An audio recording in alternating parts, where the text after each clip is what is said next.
오늘 본문 나눌 때에 여러분은 무엇을 선택하시겠습니까? 라는 제목으로 말씀 나누게 됩니다. 말씀 나눌 때에 본문의 컨텍스트를 제가 이렇게 설명을 해드리거든요. 이 설명을 잘 들으십시오. 컨텍스트가 어떠한지, 컨텍스트에 의해서 제가 전하는 문장이 이 컨텍스트에 의해서 만들어지게 된 것입니다. 그러니까 문장만 들으시면 안 되고 전체를 이해할 수 있는 그러한 지혜와 실력과 영성과 그러한 경력이 여러분이 다 있으세요. 지금 강해 설교를 얼마나 오랫동안 했는데 지금까지. 그리고 이 설명도 많이 했고요. 또 제자훈련을 통해서도 강해 설교가 무엇인지 컨텍스트를 설명을 계속 해드리고 있습니다. 그래서 컨텍스트가 무엇인지를 이해를 하시고 오늘 말씀을 받으시면 되겠습니다. 아멘이십니까? 네. 제가 베이스를 좀 낮추고 하이톤을 좀만 돌려주세요. 오늘 본문에서는 과연 한 번 받은 구원은 영원한가에 대해서 질문을 하고 있습니다. 5장에서부터 산상수훈을 쭉 통해서 대조되는 말씀을 예수님께서 계속 하고 계시거든요. 오늘 본문에서 21절 우리 함께 읽겠습니다. 시작. 나도 마다 다 천국에 들어가는 것이 아니요 다만 하늘에 계신 내 아버지 뜻대로 행하는 자라야 들어가리라. 대조하면서 말씀하시고 계시는데 오늘 21절 처음에서도 주여 주여 하는 자와 하나님의 뜻대로 행하는 자 이렇게 대조 형식으로 시작을 하게 되죠. 여기서 주여 주여 하는 자마다라고 할 때의 주여는 퀴리오스라는 이 단어이고요. 퀴리오스의 뜻은 무엇이냐면 예수님에 대한 신앙 고백을 뜻하고 있는 것입니다. 예수에 대한 신앙 고백. 예수에 대한 신앙 고백의 칭호예요. 칭호. 그러니까 우리의 신앙 고백 안에는 누가 들어가 되겠습니까? 예수 그리스도가 들어가 된 것이죠. 그렇다면 예수 그리스도의 무엇을 우리는 신앙 고백해야 하는 것일까요? 구약 시대에서는 여호와라고 선포하면서 그 여호와에 대한 신앙 고백을 하였죠. 그 예수님이 나에게 주라고 했을 때에는 예수님이 여호와다라는 뜻이 포함되는 것입니다. 그래서 예수 그리스도가 여호와다라고 고백하는 자들을 우리 초대교회 때부터 신앙의 첫 시작이 초대교회죠. 교회 첫 시작이. 초대교회 때부터 예수를 여호와라고 신앙 고백하는 자들을 교회 회원으로 받아들였습니다. 교회 회원으로 받아들였다는 것은 이 형제가 나의 형제고 이 자매가 나의 자매라는 것, 한 몸이 되었다라는 것을 뜻하고 있는 것이에요. 저희들이 하고 있는 멤버십과 동일한 것이죠. 그러니까 성경적으로 그대로 저희들이 실행을 하고 있는 것입니다. 오늘 본문에서는 입으로만 주라고 부르는 자들, 마음으로는 예수님을 여호와라고 인정하지 않으면서 말로만, 입으로만 주라고 부르는 자들의 그 신앙 고백은 잘못된 것이다 라고 말하고 있는 것이죠. 7장의 본문의 핵심, 오늘 본문 전부터 보게 되면 참된 거짓과 거짓 신앙, 대조를 말하고 있으면서 참된 신앙과 거짓 신앙, 넓은 길과 좁은 길이죠. 넓은 길은 영원한 멸망의 길을 뜻하고 있는 것이며 좁은 길은 영생으로 인도하는 길. 대조 형식으로 말하고 있고요. 오늘 본문에 등장하는 많은 사람과 소수. 많은 사람이 아니라 진짜 주여주하는 자들은 몇 명입니까? 숫자로 하면 소수라는 거죠. 소수. 7장의 전체를 보게 되면 이 대조 형식을 또 이렇게 설명하고 있습니다. 양과 이리, 포도나무와 가시나무, 좋은 나무와 나쁜 나무, 좋은 열매와 나쁜 열매.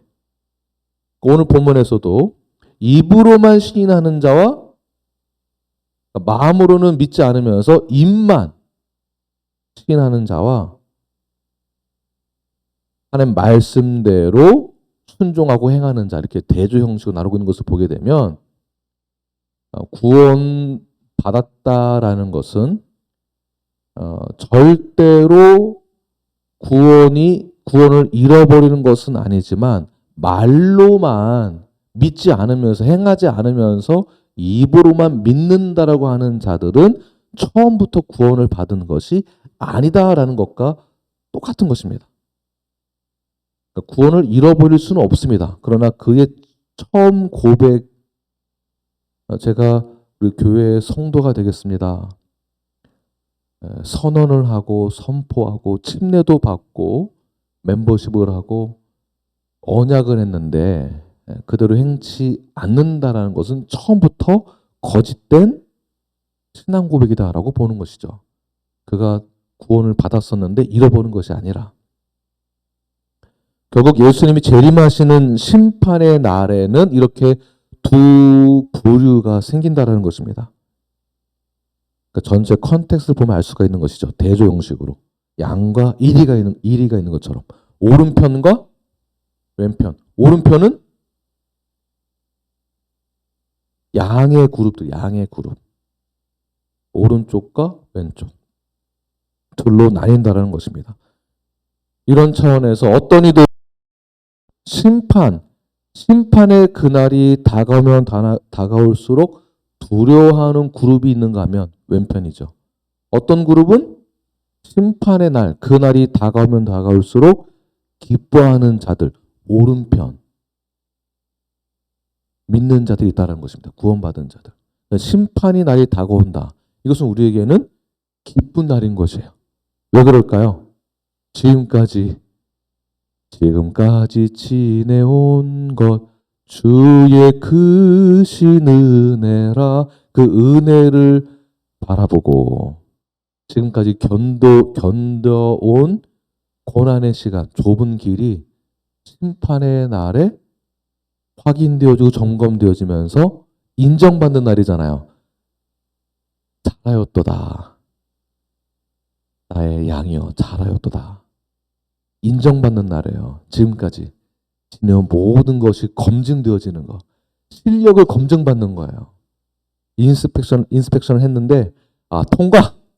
그동안 너무 잘했습니다. 우리가 학교에서 시험 볼 때도 시험 보는 날은 최종적인 그날, 우리가 점검받는 날이잖아요. 시험 공부 안 한 친구들은 두려움에 떨며 밤새도록 불안해하지만 미리미리 잘 준비한 자들은 시험 보는 날을 부담이 되긴 하지만 기대가 되기도 하죠.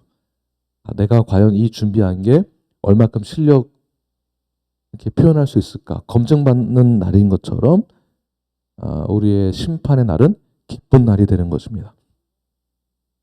여기서 중요한 것은 누구든지 지옥 얘기를 하면은 지옥을 좋아할 사람은 아무도 없습니다. 지옥 간다라고, 지옥 가고 싶다라고 말하는 사람이 누가 있겠습니까? 천국을 이야기하면 다 천국 가고 싶어 합니다. 다 좋은 곳에 가고 싶어 하죠. 그래서 열심히 신앙생활 하려고 하고 천국 가기 위해서 내보고 성경적인 말도 해보고 어떤 기적을 흉내 내보기도 합니다. 왜? 천국 간다고 하니까. 오늘 본문을 가지고 제가 묵상하고 설교 준비하면서 아이들을 한번 생각해 봤습니다. 우리 아이들이 3살, 4살 이맘때쯤에 갑자기 노아 수아가 우리 책상에 앉아서 같이 이렇게 시간을 보내겠는데 갑자기 글도 모르면서 공책에다가 뭘 막 쓰는 거예요. 막 동그라미도 그리고 막 이렇게 하면서 노아야 뭐하니 했더니 아빠 나 바빠요. 왜 바빠? 나 말 걸지 마세요. 나 바빠요. 지금 설교 준비해야 돼요. 막 뭘 쓰는 거예요. 글도 아니죠. 뭐 막 뭐라고 이렇게 자기 바쁘다고 설교 준비해야 된다고.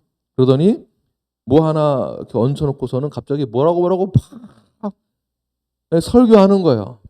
자기 설교해야 된다고. 그러니까 보고 배운 게 있으니까, 본 게 있으니까 배우지 않았지만 설교하고 둘이 손 붙잡고 주여 하더니 또 또 기도하고 막 두 손 들고 주여 하고 또 기도하고. 알고 하는 걸까요? 흉내내는 거죠. 3살, 4살 때 아이들이 신앙 고백을 할 수 있었을까요? 주가 예수 그리스도가 나의 주다. 이 고백이 가능할까요? 흉내내는 거죠. 그러니까 천국 가기 위해서 우리들이 흉내를 내는 게 많다라는 것입니다. 22절 말씀 한번 읽겠습니다. 시작.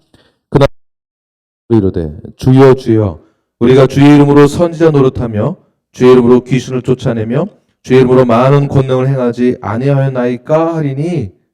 네. 심지어 어떤 이들은 귀신을 쫓아내기도 하고 병을 고치기도 하고 기적을 행하기도 하지만 본문에서 말하는 것은 무엇입니까?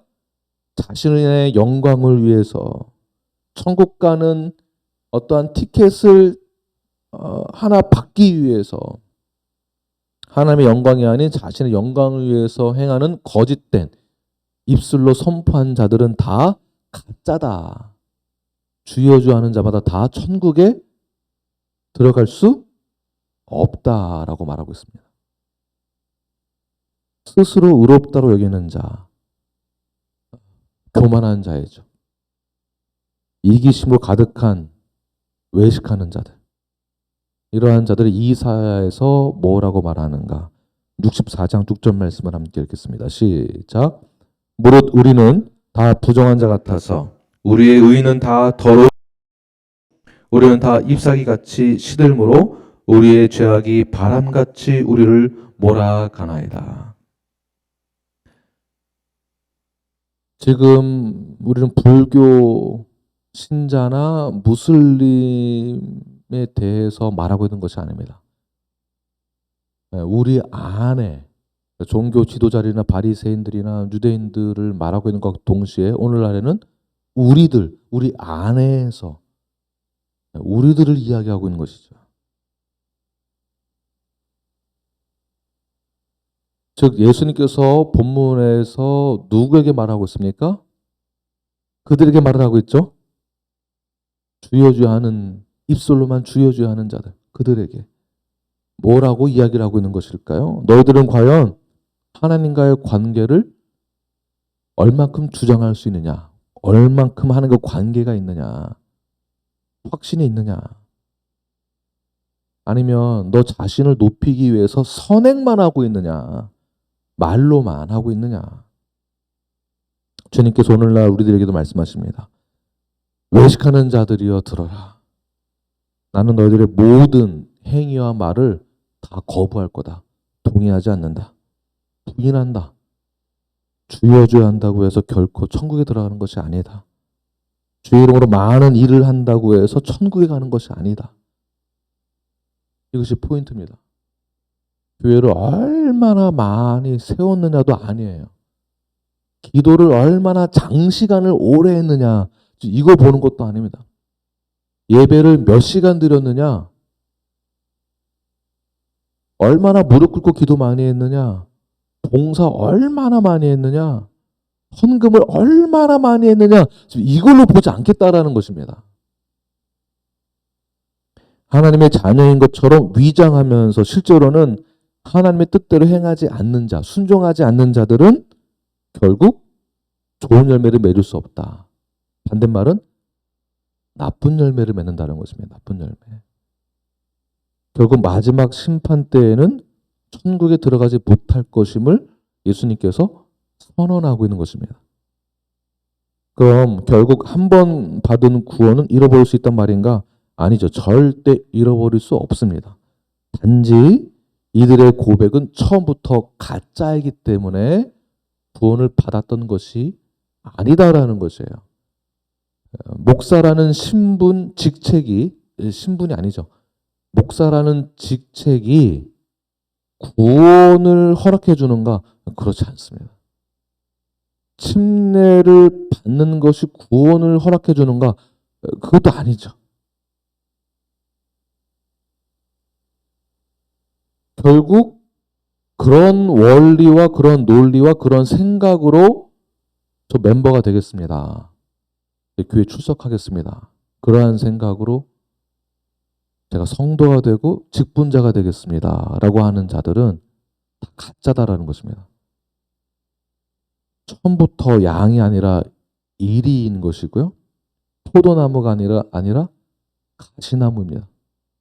좋은 열매가 아니고 나쁜 열매, 좋은 나무가 아니라 나쁜 나무인 것입니다. 흉내만 내는 것이 흉내만. 성도인 척, 멤버인 척, 어떤 직분을 받은 자가 거룩해 보이는 것처럼 그런 척, 흉내를 내던 자들, 이런 자들의 신앙 고백은 처음부터 뭐라고요? 가짜였다. 가짜. 그래서 교회 안에서, 그러니까 이것을 어디에서 점검할 수 있겠습니까? 교회에서 점검할 수 있는 거죠. 교회에서. 그래서 교회가 중요한 것입니다. 제자 훈련은 어디에서 이루어져야 되는가? 교회에서 이루어지는 것입니다. 나 혼자 막 말씀 읽고 나 혼자 예배 드리고 나 혼자 기도하는 것은 제자가 될 수가 없습니다. 제자란 교정을 받아야만 하거든요. 성장해야 되니까. 자라나는 것이 제자입니다. 그래서 성경 공부와 제자 훈련이 여기서 차이가 나는 거죠. 여기서 구분이 있는 것입니다. 제자 훈련을 받음으로 교정이 일어나게 되고, 그런 교정을 어디서 할 수 있습니까? 집이 아니고 교회에서 가는, 교회에서. 그것도 교회라는 것이 일반적인 교회를 말하는 것이 아니라 지역교회를 말하는 건 지역교회. 다시 말해서 뉴라이프 성도는 뉴라이프 교회에서 제자훈련을 통해 점검받아야 된다라는 것입니다. 내가 신앙 고백한 이 고백이 진짜인가 가짜인가? 누가 점검해 줄 수 있을까요? 김 목사도 아니고 이 한 사람이 아니고 교회 전체의 공통된 신앙 고백에 의해서 가능한 것이에요.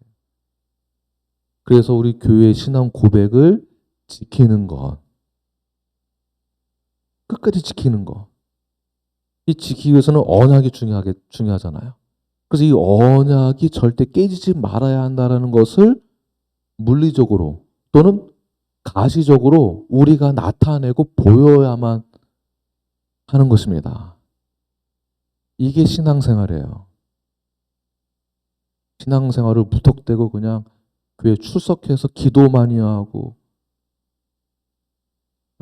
주님께 목숨 걸듯이 제가 한번 목숨 걸고 신앙생활 해보겠습니다. 죽는 듯이 기도하고 팍 하는데 결국 나에게 나타나는 열매는 다 거짓, 불순종, 언약을 지키지 않는 나의 모습들. 여기서 점검이 되는 것입니다. 여기에서. 계속 교정을 받아야 하며, 그렇기 때문에 우리는 계속 점검을 받아야 되고, 그렇기 때문에 우리는 지속적으로 계속해서 치리를 받아야만 합니다. 계속. 그 디서플린이 디사이플에서 나온 것이고 결국 훈련이 제자 훈련으로 연결되는 것입니다. 제자가 되는 거죠. 21절 보게 되면 다만 하늘에 계신데 아버지 뜻대로 행하는 자가 되어야만 구원을 받은 것이다. 천국에 들어간다. 자, 이 말은 행위로 간다라는 뜻이 절대 아니죠. 자, 이 말은 참된 믿음을 소유한 자들은 결국 하나님의 뜻에 순종하는 자들이다라고 보는 것입니다. 순종하는 자들은 말씀대로 행하는 자들이죠. 믿고 순종하는 자. 그러한 차원에서 2024년도는 어디에 링크되어야 한다라고 지금 말씀에 링크되어야 된다. 말씀에. 그러한 차원에서 성경의 힘 모두 참여하십시오. 성경의 힘.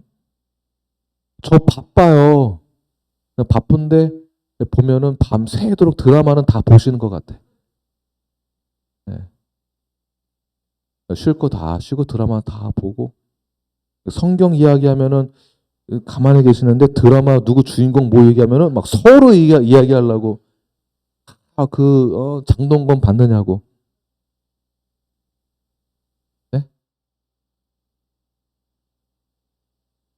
심사모님 뭐라고 말했으니까 지금 크게 말씀해 보세요. 장동건 아닌가요? 장동건이 영화에 안 나왔나요? 장동건 아닌가? 넘어가겠습니다. 정우성. 네. 우리가 이런 얘기하면은 정우성 키 크고 잘생기고 연기 잘하고 어떠고 막 서로 말하기 위해서 우리 성경에 대해서 이야기합시다. 언약에 대해서 이야기합시다라고 하면은 이리 피하고 저리 피하고 결국 믿고 순종하는 자가 천국에 들어가는 것입니다. 믿고 순종하는 자. 말로만 순종, 말로만 순종이 아니라 성경에서 요구하고 있는 것에 대해 따르는 삶, 제자가 된 삶. 그런 차원에서 믿음이란 무엇인가? 믿음은 전인격적인 차원으로 생각하셔야 됩니다. 전인격적인 차원. 말로만 믿는다고 하는 것이 아니라 전인격적인 차원이에요. 단순히 지적인 차원으로 감정적인 차원에서의 믿음이 아닙니다. 그러니까 믿음이 뭔가에 대해서 깊이 고뇌를 해보셔야 돼요. 믿으십니까? 하면 그냥 무턱대고 아멘 이러지 마시고 느낌으로 아멘 하지 마시고 감정에 따라서 아멘 하지 마시고 예수님 어떻게 믿게 되셨어요? 라고 질문하면 어느 날 갑자기 교회에 들어왔는데 이 뜨거운 어떠한 공기를 느끼면서 그 찬양 소리에 감동이 되면서 믿게 되었다고. 도대체 그런 믿음은 어디서 나오는지 도대체 이해가 되지 않습니다. 감정적인 것, 그런 것으로 믿는다라고 생각하지 마십시오. 단순히 어떠한 지적인 차원에서 믿는다라고 생각하시면 안 됩니다. 믿음이란 무엇인가? 그래서 명확하게 여러분들이 신앙 고백으로 말씀할 수 있으셔야 돼요. 이것을 과거의 한국 교회에서 제대로 가르치지 않았기 때문에 우와 이거는 엄청 잘하는데 예배 끝나고 나면은 다 엉망진창인 거예요. 우리가 삶 자체가 엉망진창인 거예요. 엉망진창. 쉽게 말해서 말로만 믿는다고 해봐야 아무 소용이 없다. 이러면 약해요. 말로만 믿는다고 해봐야 다 같이 아무 소용없다. 아무 소용없다. 말로만 그래봐야 아무 소용없는 거야. 말로는 우리가 천상유수고 말로는 거룩한 단어를 사용하고 말로는 성경적인 단어를 사용하고 말로는 의젓해 보이고 멋들어져 보이고 이러는데 실상은 우리가 어떠한가? 실상은 23절 24절 말씀 함께 읽겠습니다. 시작. 그때 내가 그들에게 밝히 말하되 내가 너희를 도무지 알지 못하니 불법을 행하는 자들아 내게서 그러므로 누구든지 나의 이 말을 그 집을 반석 위에 지은 지혜로운 사람 같으리니 23절에서는 나 너 누군지 모른다. 주여 주여 그래봐야 아무 소용없다. 나는 너 누군지 모른다. 신앙생활 40년, 50년, 80년, 100년을 했어도 나는 너 모른다. 나는 너 모른다. 그렇다면 진정으로 믿음을 갖고 또 주님을 나의 구주로 영접을 하고 믿고 시인하는 자들의 삶의 모습은 어떠한가? 지혜로운 자거든요. 이러한 지혜로운 자들은 어떠한 삶을 살아가는가? 어떠한 선택을 하는가? 신앙의 열매가 있는 자들, 즉 하나님 말씀에 순종하는 자들은 지적 동의하는 동시에 행동으로 물리적인 행동도 뒤따라야 한다라는 것입니다. 그러니까 말씀에 순종한다라는 것은 지적인 동의 후에 나의 삶의 모습도 뒤따라와야 한다라는 것이에요. 그러니까 교회 출석만 하는 것으로는 예배만 드리는 것으로는 멤버다라고 볼 수 있다라는 겁니까? 없다라는 겁니까? 없다라는 거죠. 네, 교회 출석만 하는 거 가지고는 이거 어떻게 할 수 있어요? 그분의 삶을.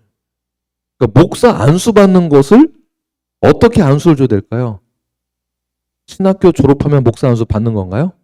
그게 아니라는 것이에요. 신학교 졸업해서 받는 라이센스와 같은 것이 아니다라는 것입니다. 목사 안수 받는다라는 것이. 목사 안수 받을 만한 자격이 성경에 나오는 것처럼 그러한 삶을 살고 있는가예요.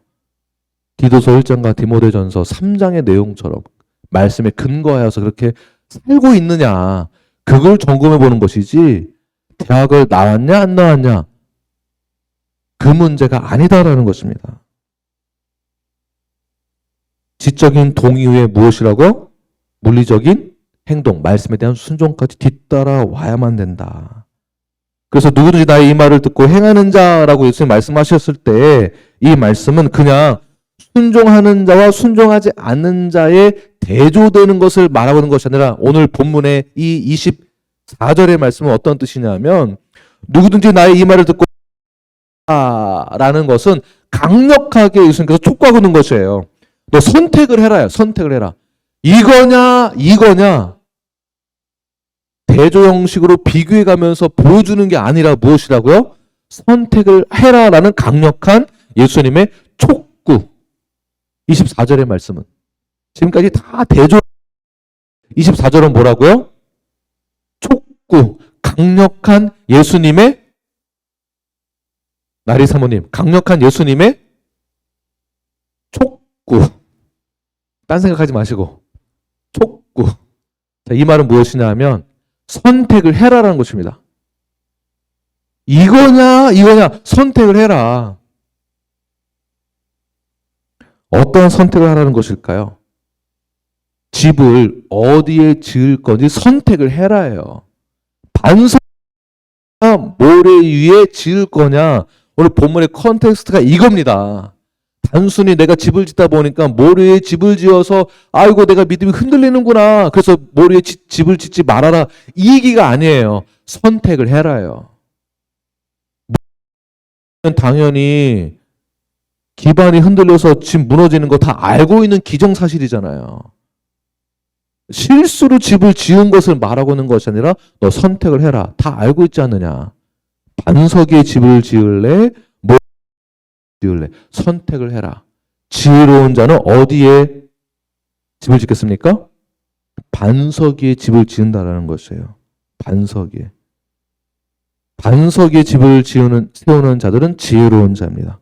통찰력이 있으며 이해력이 뛰어나고요. 지혜롭기 때문에 깊이 생각할 줄 압니다. 자, 이러한 자들이 성경 말씀에 대해서 내가 어떻게 순종해야 하는지를 통찰력을 가지고 깊이 생각하면서 그 지혜가 점점 되는 것이죠. 그러니까 하나님 말씀 앞에 설 준비가 되어 있는 자, 순종할 준비가 되어 있는 자, 예수님이 다시 땅 가운데 재림하실 그 날을 위해서 준비된 자가 누구라고요? 지혜로운 자. 선택을 해라. 너 지혜로운 자로서 이렇게 할래? 아니면은 저렇게 할래? 올바른 판단을 할래? 아니면은 미련하게 판단을 할래? 성경적인 삶을 살래? 아니면은 안 살래? 살래? 안 살래? 그러나 지혜로운 자, 게으른 자는 어디에 집을 지을까? 26절, 27절 시작. 나의 이 말을 듣고 행하지 아니하는 자는 그 집을 모래 위에 지은 어린이 비가 내리 부딪힘에 여기서 말하는 모래 위에 지은 집, 그 모래 위가 우리가 생각하고 있는 그 멋있는 비치의 비치하우스. 우리 수자매님이 가족들과 1년에 한 번씩 비치하우스 가시죠? 목사님 거기 꼭 가보세요. 얼마나 좋은지를 몰라요. 저기 소개를 많이 해주셨는데 뭐 너무 좋죠. 너무 좋은 집에 집을 왜 짓지 말라고 하냐 하면 지금 성경에서 말하고 있는 그 모래에 지은 집이 비치하우스를 말하고 있는 게 아닙니다. 비치하우스가 아니에요. 여러분 비치하우스에 살 수 있으면 사세요. 저도 놀러 가게. 괜찮습니다. 지금 그걸 말하는 게 아니라 그렇다면 뭐를 말하고 있는가? 여기서 말하고 있는 모리의 집은 팔레스틴의 와디라는 거죠. 와디. 팔레스틴의 와디. 그러니까 와디가 뭐냐? 물이 흘러가는 길목이에요. 길목. 지금 이 사진을 보시면은 그 전사진, 이 사진을 보시면은 물이 흘러가는 길이라고 절대 생각할 수 없을 정도의 땅이 튼튼해 보입니다. 집안이 튼튼해 보이죠. 그러니까 튼튼한 집안이에요. 집안. 이 파운데이션이 예요. 단순히 모래 위에 집을 지어서 흔들리는 게 아니라 탄탄한 거예요. 사실은요. 탄탄해요. 이거 어떻게 바뀌는가? 이렇게 바뀐다라는 것입니다. 즉 물에 잠긴다라는 것이에요. 집이. 또는 물에 잠기거나 물에 의해서 집이 무너지거나. 다시 말해서 겉으로 보기에는 단단해 보이고 겉으로 보기에는 좋아 보이고 아무리 그래봐야 소용이 없다. 지혜로운 자들은 그 길목이 비가 와서 강으로 변할 것이란 것을 알고 있는 자들. 아무리 거기가 좋아 보여도 지혜로운 자들은 거기 집을 지으면 안 된다는 것을 알고 있는 자들이다. 선택을 해라. 여기에 집을 지을래? 아니면 좁은 길이지만 어려운 길이지만 책임과 의무가 따르는 길이지만 정말 신앙 고백, 주님이 나의 왕의 왕이 되십니다. 오직 예수님만이 나의 모든 죄들을 사하여 주시고 오직 예수님만이 나를 완전한 그 길로 인도하여 주실 분이신 것을 내가 믿습니다. 나의 모든 삶을 주님께 내어드리겠습니다. 어제 데니 형제에게 마지막 데니 형제 멤버십 클래스를 이제 마지막 끝냈는데 데니 형제 주님을 위해서 죽을 준비가 됐어? 주님을 위해서 헌신하고 죽을 준비 되어 있어요? 말을 못하는 거예요. 깜짝 놀라면서 제가 죽어야 되나요? 이렇게 답변하더라고요. 죽는다라는 개념을 이해를 못하는 것이겠죠. 이 부분에서 깊이 우리가 고뇌해 보지 않았기 때문에 그냥 믿는다고 해. 믿는다고 해. 이렇게 해서 지금까지 20, 30년, 40년, 50년을 신앙생활 했던 거예요. 저희들이. 그냥 침례 받는다고 해. 그냥 멤버 된다고 해. 그냥 알았다고 해. 또 복잡하게 만들지 말고 그냥 알았다고 해. 그렇게 하셨습니까? 안 하셨습니까? 네, 심플하게 생각해. 그냥 믿는다고 말만 하면 돼. 그런데 오늘날 저희들은 이 부분을 쉽게 생각했지 깊이 고뇌해 보지 못했습니다. 겉으로만 좋아 보이고 모래 위에 집을 지은 것처럼 금방 휩쓸려갈 그 길에 집을 지은 미련한 자로 살았다라는 것이에요. 그래서 오늘날 저희들은 어떻게 살아야 되겠습니까? 지혜로운 자가 되어서 믿음이란 무엇인가? 신앙이란 무엇인가? 주님이 나의 왕이 되신다라는 것은 무엇인가? 주님이 나에게 마스터가 되신다라는 것은 무엇인가? 성경 말씀에 순종한다는 것은 무엇인가? 신앙 고백이란 무엇인가? 언약이란 무엇인가? 그러니까 깊이 생각하고 지적으로 동의한 후에 하나님 말씀대로 따르는 자가 되어서 내가 말로만 주여 하는 것이 아니라 실제로 나의 모든 삶이 나의 삶 전체가 나의 삶이 모두 주의 것입니다. 내가 주께 순종하겠습니다. 주님이 가라 하면 가고 멈춰서라면 멈춰서겠습니다. 그 각오로 그러한 결단으로 주 앞에 나아가시는 진정으로 믿는 자가 되시는 저 여러분이 되길 간절히 축원합니다.